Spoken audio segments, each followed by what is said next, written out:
Long ago I had this idea of having a well on campus for teaching purposes, and the reason is that we teach out of the textbook, and the students see pictures and they see diagrams and they have instructions, but without that hands-on experience it's really hard to figure out what's going on. So we got the idea to put this well on campus because we can then use it to show students the real world. We're making this video so that we can show the students how the well was made. So out here on this job, there's been two main groups of people. There's been the drillers themselves, the people running the drill rig, and there's been the environmental consultants, the engineers that work with Weston, who are essentially running the project. So they selected the drillers. They've been on site every day of the project, observing, making sure that things go well. They take care of all environmental documentation. They do the well design, and then they hire the driller to carry out their actions. So it's really worked quite well. There's been good coordination between those two main groups. Then UIC has also had an engineer on site just to make sure that we don't hit the wrong thing underground and so on.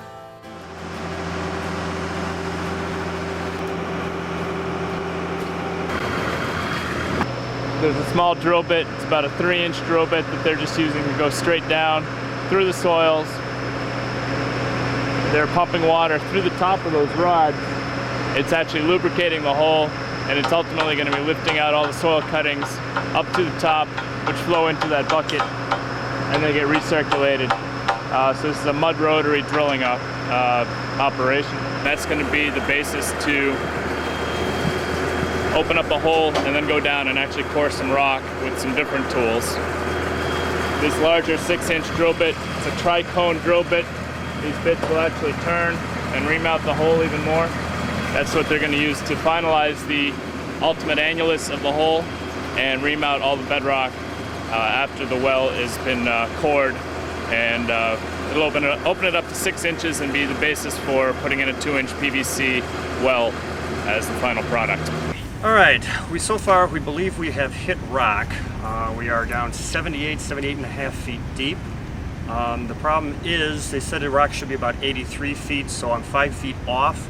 So to verify, just to be sure, because we are just blind drill, we're not taking a look to see what's there. To verify it, I'm going to take a split spoon, put that on the end of the rods, bounce that on the ground, and if it is rock, this will tell me that it's rock, and then we know that we're on rock, and then we could switch over to the 3-inch casing so that we can actually core the rock.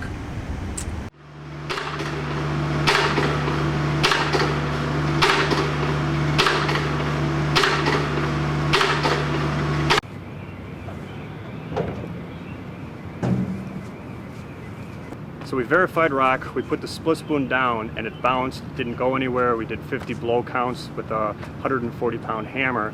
Didn't go anywhere, we got no recovery. Pretty sure bet it's rock. So I'm pretty positive it's rock. Now we're going to put in the 3-inch casing to core the rock.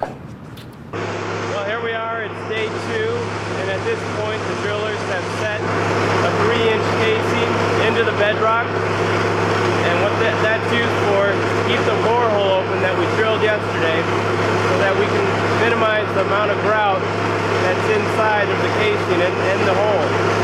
We need to do that so that, because it's very tight, when they have advanced the drill bit, there's only a minimal amount of room in there. So we've already experienced some difficulties with the grout, the water plugging. We had to remove the drill bit and start over. So what they're doing now, and you can see behind me, they're rotating the drill bit with that is drilling into the bedrock. It has diamond impregnated tip, which means that as you wear down that drill bit, actually there's more diamonds inside of the tip that you can continue using it. And what we're going to try to do, they're drilling into the bedrock now. They're going to pull up 10-foot core samples that we're going to examine in a little while.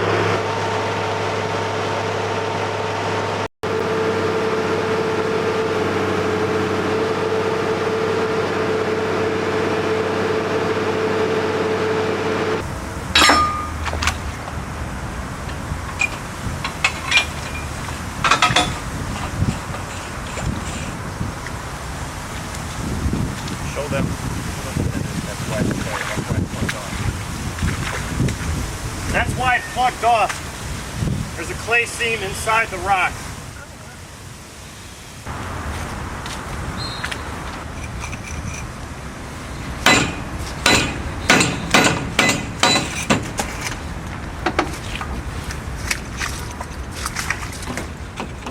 Your rock core samples is making sure you don't lose the orientation of the core going from top to bottom. That's definitely the top of the rock where I started. So you see how it's, you know, that roller bit that I had, how it's a tricone? You can still kind of, that's what I did on the top of the rock. Yeah.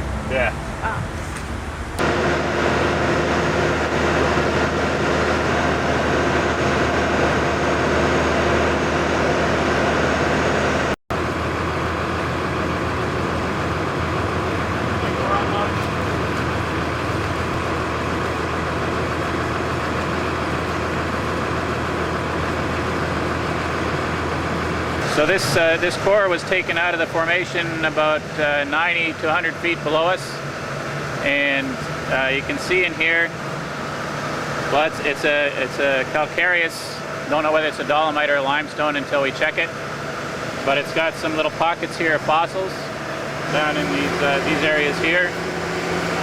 Got some other areas here that looks like they're fossilized, and the driller just said this is the longest single piece of core he got, so it's a very cohesive core.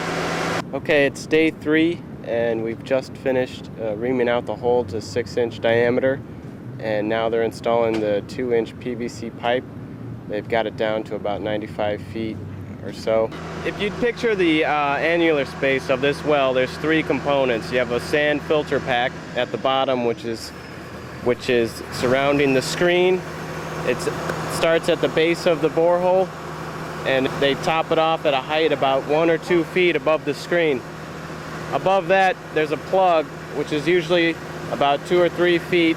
It's a thicker bentonite mixture, and above that, we're gonna introduce this slurry grout, which is gonna then finalize and the sealing of the hole.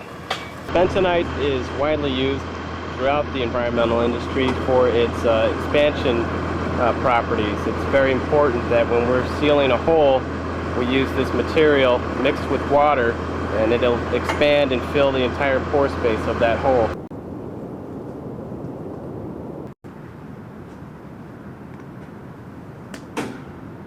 Okay, the well box of this particular model sits into the ground about 8 inches. So it's very important to minimize the movement of that protective well box. We put cement pad around that to set it in place, so just to minimize the movement. At this point, the drillers are just adding some of the final touches. There's 2 finishes for a typical monitoring well. One is being a stand-up well. That's where the well actually sits above the ground about 2 feet, and there's a protective casing above that. You finish it with a lock. That's important when you're installing wells in the woods or in brush, and you need to find those wells when you come back from time to time.